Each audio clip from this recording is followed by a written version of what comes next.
Good morning students. आज हम लोग इंग्लिश ग्रामर में लेटर, वर्ड और सेंटेंस के बारे में पढ़ेंगे। तो सबसे पहले सब्जेक्ट इंग्लिश ग्रामर,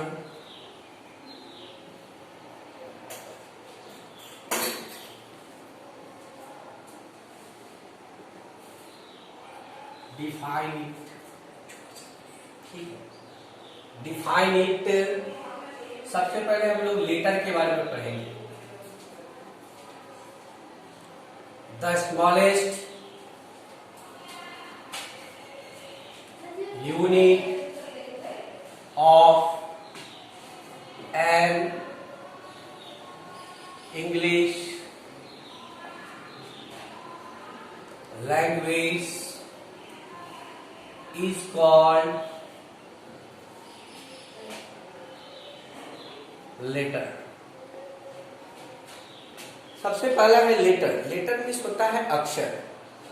तो कह रहे हैं इसका डिफाइन, इसकी परिभाषा हो जाएगा the smallest unit of an English language is called letter. अंग्रेजी भाषा की सबसे छोटी इकाई को हम लोग लेटर बोलते हैं, यानी अक्षर बोलते हैं। इसके एग्जाम्पल्स में A to Z ये होता है लेटर। इस लेटर को हम लोग दो तरह से लिखते हैं, एक कैपिटल लेटर और दूसरा स्मॉल लेटर। नेक्स्ट पॉइंट आता है वर्ड।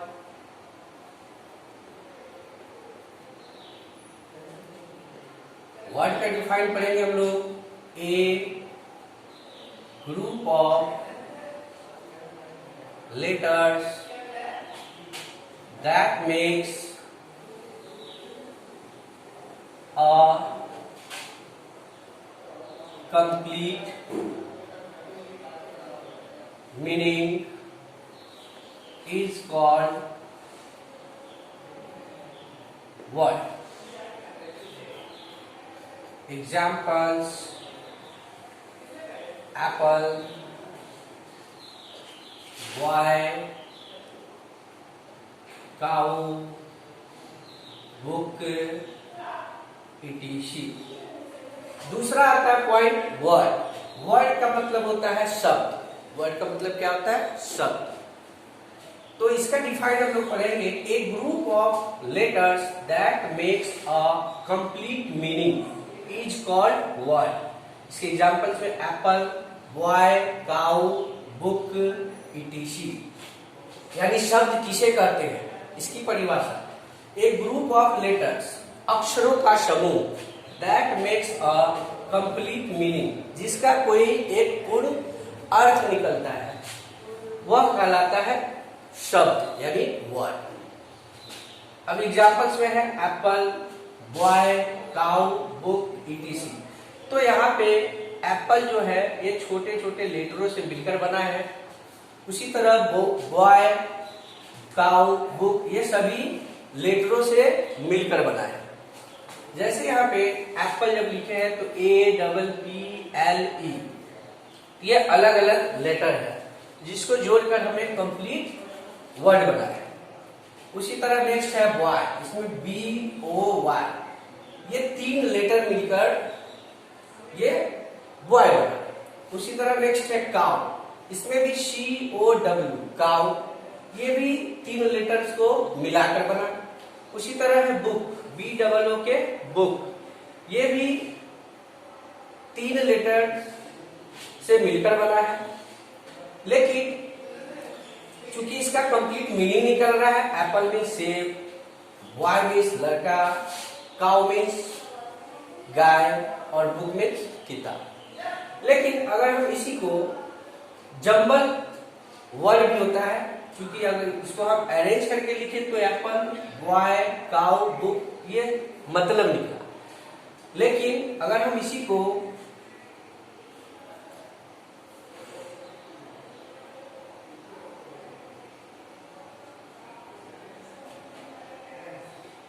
इस तरह लिखते तो इसका कोई मतलब नहीं निकलेगा, तो यह हो जाएगा जंबल वर्ड। ये क्या हो जाएगा? Jumble word. लेकिन इससे हम क्या बना लेंगे? APPLE, तो यह हो गया एक कंप्लीट वर्ड। उसी तरह नेक्स्ट है बॉय। बॉय को अगर हम इसको लेटर को चेंज कर देते हैं OYB, तो यह क्या हो गया? Jumble word. ये क्या हो गया? Jumble word. अब इसी लेटर्स को हम लोग सजाकर सही क्रम में लिखते हैं, तो BOY, तो यह भी क्या हो गया? एक कंप्लीट वर्ड। फिर नेक्स्ट है काउ। काउ को अगर हम इधर उधर से अरेंज करते हैं, इसको जंबल बनाते हैं, तो WOC, यह कोई वर्ड नहीं है, ये क्या है? जंबल वर्ड है। अब इसको हम लोग अरेंज करते हैं इन लेटर्स को, तो इससे हम शब्द बनाते हैं COW, काउ। काउ मीन्स क्या होता है? गाय। तो यह भी एक कंप्लीट वर्ड बन गया। ठीक है। नेक्स्ट है बुक। अब इसको भी हम अगर चेंज करते हैं OKOB,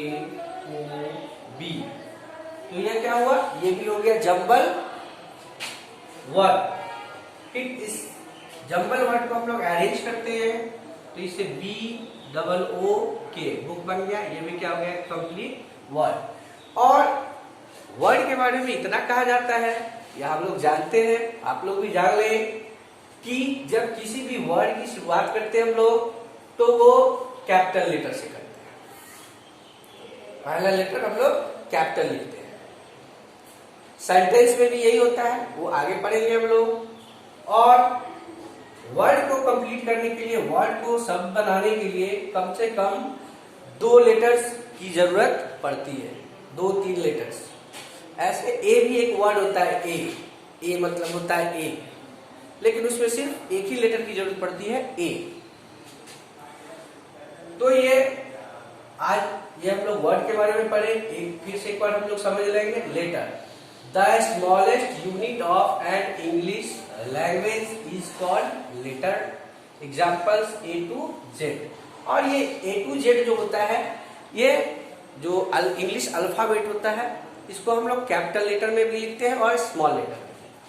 दूसरा है word, A group of letters that makes a complete meaning is called word. Examples Apple हो गया, boy, cow, book, it is. तो वर्ड मीन्स होता है शब्द, अक्षरों का समूह जिसका कोई मतलब निकलता है, अर्थ निकलता है, पूर्ण अर्थ निकलता है, वह कहलाता है शब्द, यानी वर्ड। जिसके एग्जाम्पल्स में एप्पल, बॉय, काउ, बुक और भी बहुत सारे। नेक्स्ट पॉइंट आता है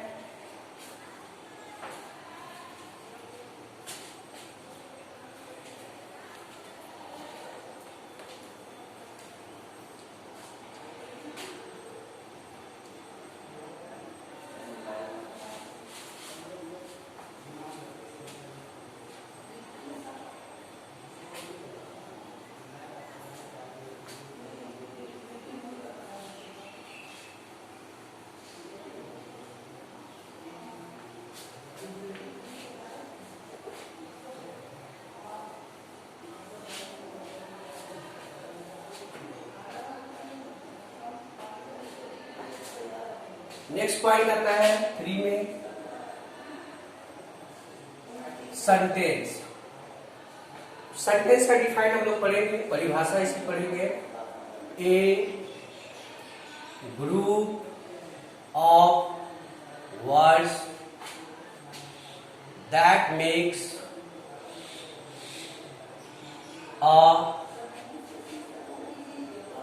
complete sense is called sentence। इसके एग्जाम्पल्स हो जाएंगे, तो he is a doctor, I am a teacher। अब तीसरा पॉइंट है सेंटेंस। सेंटेंस का मतलब होता है वाक्य। इसका डिफाइन हम लोग देखेंगे। A group of words that makes a complete sense is called sentence. शब्दों का समूह, ए ग्रुप ऑफ वर्ड्स यानी शब्दों का एक समूह that makes a complete sense, जिसका कोई पूर्ण मतलब निकलता है, वह कहलाता है सेंटेंस, वाक्य। सेंटेंस मीन्स वाक्य। जैसे एग्जांपल्स पे आपके लिखा हुआ है he is a doctor. He is a doctor कहने का मतलब हुआ वह एक डॉक्टर है। I am a teacher. I am a teacher इसका मतलब हुआ मैं एक शिक्षक हूं। तो यह जो सेंटेंस बनता है यह ग्रुप ऑफ वर्ड से बनता है, यानी शब्दों के समूह से बनता है। इसमें छोटे छोटे वर्ड होते हैं, वो सारे वर्ड को इस रूप में अरेंज किया जाता है, सजाया जाता है, ताकि उसका कंप्लीट मतलब निकले, सेंस निकले। तो ही इज ए डॉक्टर यहाँ पर है, ही इज ए डॉक्टर, इसका मतलब हुआ, अर्थ हुआ वह एक डॉक्टर है। I am a teacher. I am a teacher का मतलब हो गया मैं एक शिक्षक हूं। अगर हम इसको सही क्रम में नहीं सजाएंगे तो वह हो जाएगा जंबल सेंटेंस। क्या हो जाएगा? Jumble sentence. अब इसको समझेंगे कैसे। जैसे यहां लिखा हुआ है इज ए डॉक्टर, इसी को हम समझेंगे नीचे में, is a doctor he, is a doctor he. तो यह क्या हो गया? यह हो गया जंबल सेंटेंस। लेकिन अब इसको हम अरेंज करते हैं, सही क्रम में सजाते हैं, तो इससे बन जाएगा सेंटेंस। ये हो गया जंबल सेंटेंस, जिसका कोई मीनिंग नहीं निकल रहा है, कोई मतलब नहीं निकल रहा है, इज ए डॉक्टर ही। लेकिन जब हम सेंटेंस की शुरुआत करते हैं, सेंटेंस बनाते हैं, तो उसमें हमेशा फर्स्ट जो लेटर होता है उसको हम लोग कैपिटल में लिखते हैं। तो यहाँ सबसे पहले ही, इसके बाद इसको अरेंज करेंगे इज, इसके बाद अरेंज करेंगे ए, और लास्ट में डॉक्टर। तो ये बन गया ही इज ए डॉक्टर। फिर दूसरा है आई एम ए टीचर, इसको भी लिखते हैं यहाँ एम ए टीचर। आई हमेशा कैपिटल रूप में रहता है, कैपिटल में रहता है, उसको हम लोग स्मॉल में नहीं लिख सकते हैं। तो एम ए टीचर आई, यह भी क्या हो गया? Jumble sentence. ये क्या हो गया? Jumble sentence. लेकिन जब इसको हम लोग अरेंज करेंगे, सही क्रम में सजाएंगे इन वर्ड्स को, तो ये सजाने के लिए सबसे पहले हम आई लिखेंगे, फिर आई के साथ हम लोग एम का यूज करते हैं। पिछली क्लास में भी हम लोग पढ़े हैं, 1 में 2 में पढ़े हैं। आई के साथ हम लोग एम का यूज करते हैं, आई एम, उसके बाद ए, और लास्ट में teacher. I am a teacher, यानी कि मैं एक शिक्षक हूं। तो ये जो लिख रहा है इज ए डॉक्टर ही, ये एक जंबल सेंटेंस है, इसका कोई मतलब नहीं निकल रहा है, लेकिन इससे हम लोग बनाए ही इज ए डॉक्टर, तो यह एक कंप्लीट सेंटेंस हो गया। फिर नीचे है एम ए टीचर आई, यह भी एक क्या हो गया? जंबल सेंटेंस हो गया। लेकिन जब इसको भी हम लोग सही क्रम में सजाए तो यह बन गया I am a teacher. I am a teacher, इसका मतलब निकल रहा है मैं एक शिक्षक हूं। चलिए, ये तो सेंटेंस हो गया। सेंटेंस का मतलब फिर से समझ लेंगे। सेंटेंस का मतलब होता है वाक्य, और वाक्य किसे कहते हैं? A group of words that makes a complete sense is called sentence, यानी शब्दों का समूह, शब्दों का समूह जिसका कोई एक पूर्ण मतलब निकलता है, वह कहलाता है वाक्य। क्या कहलाता है? वाक्य। उसके बाद उसके एग्जांपल्स में हमने बतलाया he is a doctor, I am a teacher, उसी तरह बहुत सारा होता है। जैसे I am a player, you are a student, और भी this is a book, that is a pen, ये सभी भी सेंटेंस होते हैं, क्योंकि इसको हम लोग सही क्रम में सजाकर लिखते हैं, तो यह बन गया एक कंप्लीट सेंटेंस। अब देखेंगे इस सेंटेंस के बाद हम लोग सीखेंगे कि सेंटेंस हम लोग बनाते कैसे।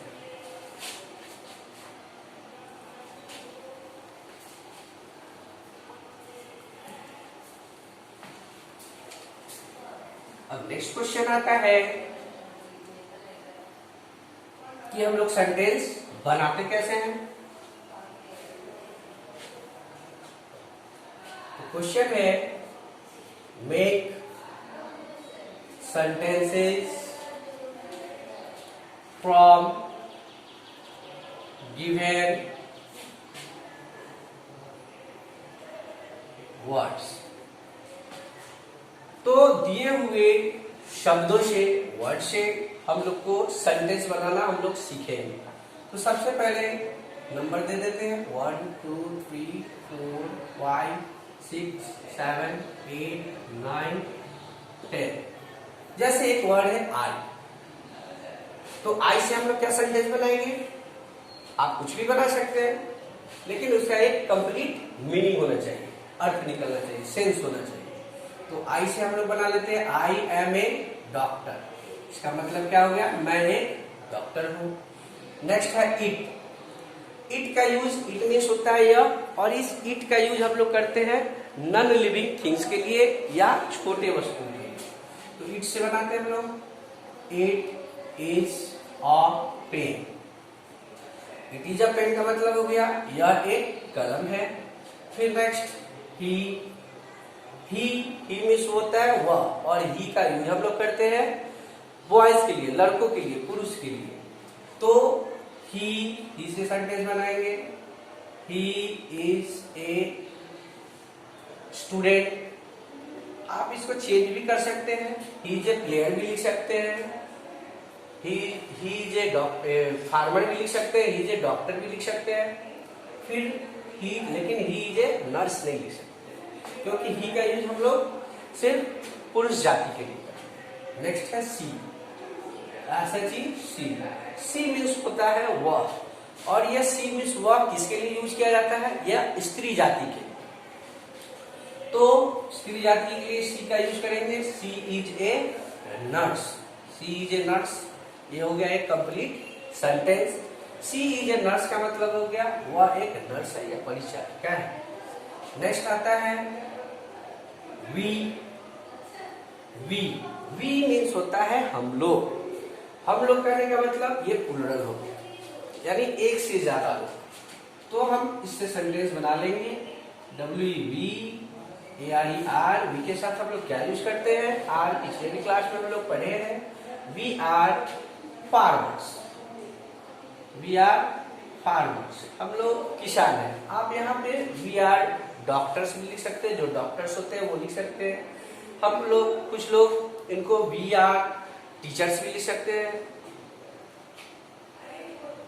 लेकिन लिखना सेंटेंस को इस तरह से है, वर्ड्स को इस तरह से सजाना है ये कि वो एक कंप्लीट सेंटेंस बन जाए।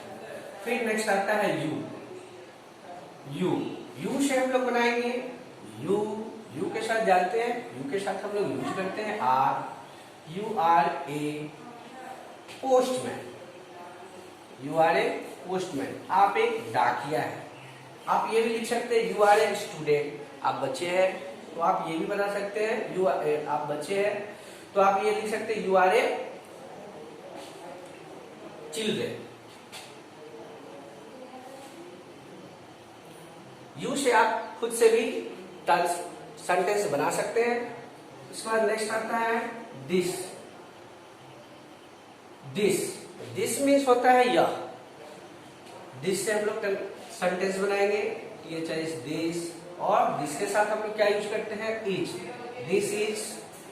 दिस का यूज हम लोग एक वस्तुओं के लिए करते हैं या एक व्यक्तियों के लिए करते हैं। तो this is a book. This is a book, इसका अर्थ हो गया यह एक किताब है, यह एक किताब है। नेक्स्ट आता है दैट मीन्स होता है वह। दैट का यूज हम लोग, दैट का हिंदी होता है वह, लेकिन दैट का यूज हम लोग जब कोई वस्तु अकेला हो, सिंगल हो और हमसे दूर हो, तो उसके लिए हम लोग दैट का यूज करते हैं। तो दैट से बनाएंगे दैट इज ए काइट। अगर पतंग हमसे दूर है तो हम उसके लिए यूज करेंगे that is A kite. Next आता है दिज मीन्स होता है ये। दिज का यूज हम लोग करते हैं जब कोई वस्तु एक से ज्यादा हो और हमसे नजदीक हो, हमारे पास हो, तो हम लोग दिस का यूज करते हैं। जब वस्तु एक से ज्यादा हो और हमसे नजदीक हो, हमारे पास हो, तो हम लोग दिस का यूज करते हैं। तो हम इससे सेंटेंस बनाते हैं, दीज आर बुक्स, ये कॉपियां हैं, किताबें हैं। ये क्या है? किताबें हैं। नेक्स्ट है दोज। दोज, दोज का अर्थ होता है वे, और दोज का यूज हम लोग करते हैं जब वस्तु एक से ज्यादा हो और हमसे दूर हो। हमसे क्या हो? दूर हो। जैसे स्टार्स, स्टार्स सबसे दूर है, बहुत दूर है, तो हम यहाँ पे ये यूज कर सकते हैं, दोज आर स्टार्स। आकाश में, आसमान में बहुत सारे तारे होते हैं, तो हम उसके लिए भी, आज तारों के लिए ये यूज कर सकते हैं, दोज आर स्टार्स, क्योंकि वो हमसे दूर है। तो इस तरह से आज हम लोग लेटर, वर्ड, और फिर वर्ड जब पढ़ लिए तो उसके बाद वर्ड से क्या बनता है? सेंटेंस। सेंटेंस, तो अब इसके सेंटेंस के बाद हम लोग सेंटेंस बनाना सीखे। आपको तो ये जो सीखे हैं इसका फिर से आप लोग घर पे प्रैक्टिस करेंगे आप लोग, ठीक है, और इसको अच्छे से याद करेंगे, लेटर का, वर्ड का और सेंटेंस का डिफाइन, और खुद से सेंटेंस बनाना सीखेंगे। छोटे छोटे वर्ड, फिर धीरे धीरे उसे थोड़ा सा हार्ड वर्ड को यूज करके हम लोग सेंटेंस बनाना इसी तरह सीखते हैं। तो आप लोग भी घर में प्रैक्टिस करें, अभ्यास करें, और आप लोग भी सेंटेंस बनाना सीख जाएंगे। Thank you all of you.